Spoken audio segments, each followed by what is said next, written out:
Kenny. Hi. Arno, I just wonder, how encouraged are you by what you saw at the weekend, thinking in particular of Florian and Alexander, and therefore, how tempting is it to go same again, or do you feel you have to rotate?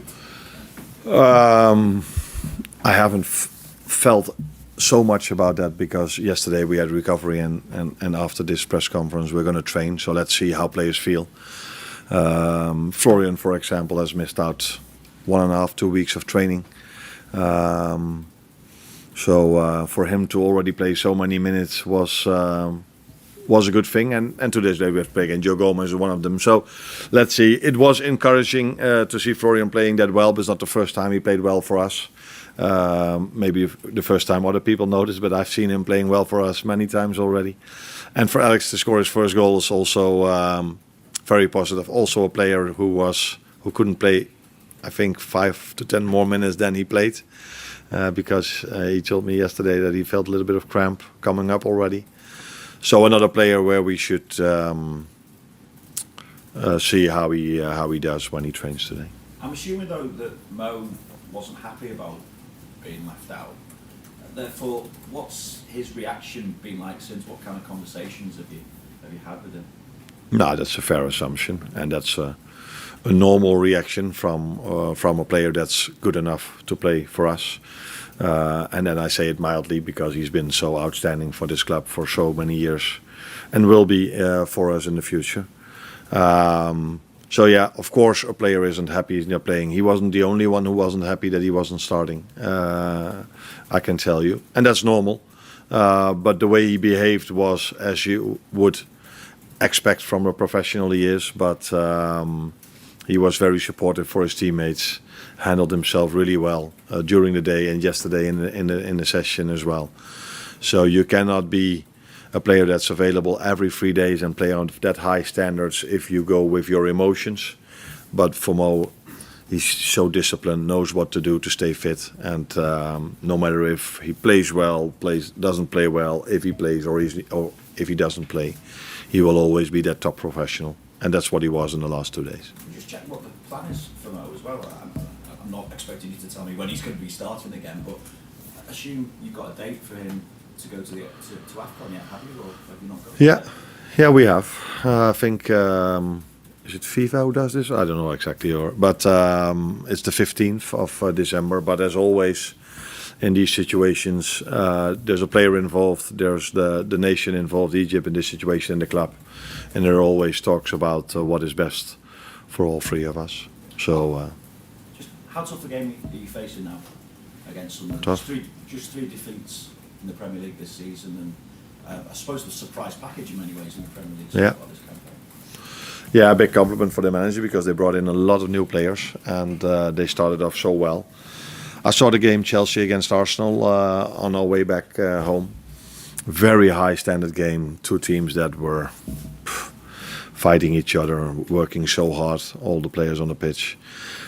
And then I was aware of the fact that Sunderland was the team that beat Chelsea in their stadium and had a draw against Arsenal. So you can look at the league table by looking at them, how good they have done till now. But after that game, knowing that Sunderland is a team that beat Chelsea and had a draw against Arsenal, tells you how strong they must be. They seem to have a great resilience as well, don't they? I think we showed that against Bournemouth when they went 2-0 down and went all the way to the whistle. That's going to be a big factor, I suppose, as well, isn't it? Yeah. Another game where a set piece was also very important for them in this situation. So yeah, they've shown great mentality, but not only great mentality, the style they play, the risk they take when they don't have the ball, very high pace game. Players are working so hard, all 11 of them, to get a result. And that's also what I saw with Chelsea Arsenal. But that's and if you play Chelsea Arsenal, you don't do this with 11, you have no chance of winning. So that's why they must be a team that does this. And that's what I saw when I looked them yesterday, and I'm going to watch more of them today. So a very hard-working team with also a very clear identity how they want to play off the ball and on the ball. Just to come back to something that you mentioned about Mo, if I may, then, which essentially, I suppose, he plays like he's superhuman, but the reality is he is a human being. Do we have to remember that sometimes? Fortunately, for the time I've been here, I didn't have to remember you to that because he's been a superhuman being. Or what was your words? Yeah, superhuman being. But as all players around the world, there are also phases in your time at the club that you are human, is the way you put it. And but yeah, he scored so many goals for us, and I'm sure he will in the future. Thank you. Carl? Can I just clarify, the 15th December date, is that negotiable? You were suggesting there may be some movement around that, possible movement around that? I think the way we've worked at this club, and I've worked in the past, is always that there is a communication between all three: the player, the club, and the country. So that's nothing new. That's always the same. Also when they come back, when they go. So, but I think is it FIFA who did this? FIFA, yeah.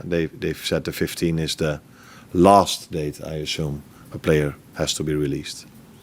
So would that mean, even if it wasn't a negotiation, he'd be available for Brighton and then go, or would he go before Brighton? What is the date we play Brighton?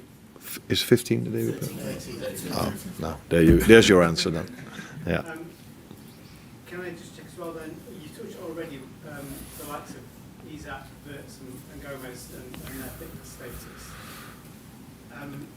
I presume is it not possible for them to play 3 games a week, and if that is the case, then you have to make a decision on which game out of the next 2 they play? I think they're not able to play 3 times 90. That's for sure. And now I have to wait and see how they feel today, if they are able to play tomorrow from the start again. But that all 3 of them can be involved in all 3 games.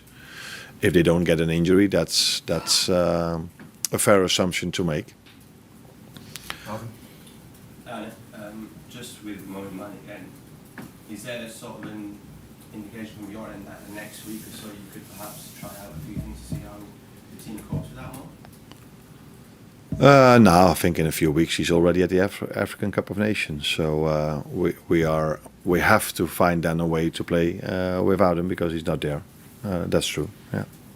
And just another one really. So BBC's been looking at the issue of online abuse in football, and in one weekend at the start of November, the research showed that you were one of the most abused coaches online. And managers were more likely to be abusing players. So just really, how do you feel about that, and what more needs to be done to eradicate that? That was probably not after a win, was it? After the City game. Oh, maybe I expected it more after the Forest game. But I think it's abuse is never a good thing. Not if it's about me, if it's about the players, if it's about other managers. That we are criticized, that's completely normal. Even if we are winning, I think this happens. But if it starts with abuse, it's not a good thing. But I am not a social media person. I don't have a social media, so I'm not aware of it. But I'm not stupid. I know it's there. I would be the first manager in the history. No, not in history, because it's only recently that managers get abuse online. That if you start to lose, yeah, you're aware of the fact that people are not happy with you. But abuse is definitely not a good thing. But what I notice, what I feel, is the support the fans give me in the stadium, because even at 0-0, the fans were singing for the team, but also for me. So that's the support I feel. But I'm not surprised that after our results that there's abuse. But that's in general, that's something that should not happen, but unfortunately does happen. Can we just ask about Joe? He's had such a tough time over the past few years with injuries and things like that, and maybe a little bit unlucky, but comes in on Sunday and doesn't put the foot wrong. How important is it to have not just a player like that, but a character who can come in and do that kind of job for you? Yeah, it's a skill set he has that after a long time not playing, you can play him again and he just performs as he did before that. And that's something that's not easy, because I've worked with more than a few players that after a certain amount of time without playing, it's difficult for them to get to a certain standard again. So it's definitely one of his skill sets. I also think it was really helpful for him that Dominic Szoboszlai helped him out a lot, because, like you said, Joe did really well, but he got a lot of help from Dominic as well.